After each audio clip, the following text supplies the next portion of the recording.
UK lawmaker Mel Stride became the second candidate to be kicked out of the Conservative Party leadership contest. That leaves four contenders still running to lead the party after its catastrophic election defeat. Stride garnered just 16 votes in a ballot of Conservative lawmakers, finishing last of five contenders. The four remaining contenders are Robert Jenrick, Kemi Badenoch, James Cleverly, and Tom Tugendhat. They will make pitches to delegates at the Conservative Party conference in early October. Jack Rowlett from Young Voices U.K. joined us to discuss the candidates and explain what's next for the UK Tories. So they each bring something different. So in the case of Robert Jenrick, who's the current front runner, and he's finished first in both of the first two ballots, he brings kind of the ability to sound sensible whilst appealing to the kind of quite right-wing sections of the Conservative Party. He was immigration minister under Rishi Sunak, and he resigned because he didn't think that Sunak was taking a hard line enough stance on immigration.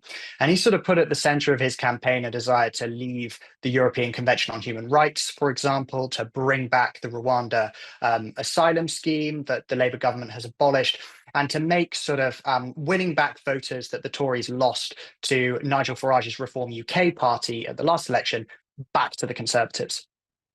Now, you've got Kemi Badenoch, who is finished second on both of these first two ballots. And she, in a sense, is similar in terms of her ideological pitch to what Robert Jenrick is offering, but she's doing it in a much more robust way. And I think lots of members of the Tory party, amongst whom she is the most popular of the candidates, they like that about her. They like the fact that she's willing to kind of take on her critics and opponents. She's kind of reminiscent of Margaret Thatcher, maybe.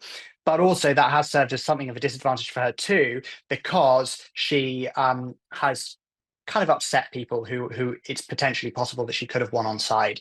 And then you've got James Cleverly, who has finished joint third in this latest ballot. He was Home Secretary and Foreign Secretary under Rishi Sunak. He's been in government for quite a long period of time, and he's got a wealth of experience in lots of different portfolios. And he's been loyal to the party, and he can demonstrate that to members, which I think is an important thing. He also sounds like a normal human. He doesn't sound as much like a politician when he's talking. And maybe politically, he's kind of more on the moderate wing of the Tory party, but does have that crossover appeal. And then lastly, you've got Tom Tugendhat, who was kind of outside the fray of Tory politics until relatively recently, when he was became security minister in Rishi Sunak's government. Historically, he's focused more on foreign policy issues. So he's particularly strong on China, for example, on Russia, and on the need to kind of increase defense spending and for Britain's to kind of reevaluate its defensive positioning in the world. And he's really pitching himself as kind of the Tory alternative to Keir Starmer, in a sense, a focus on service, on duty, kind of not doing as much big P politics, really focusing on that sense of duty and making the party credible again.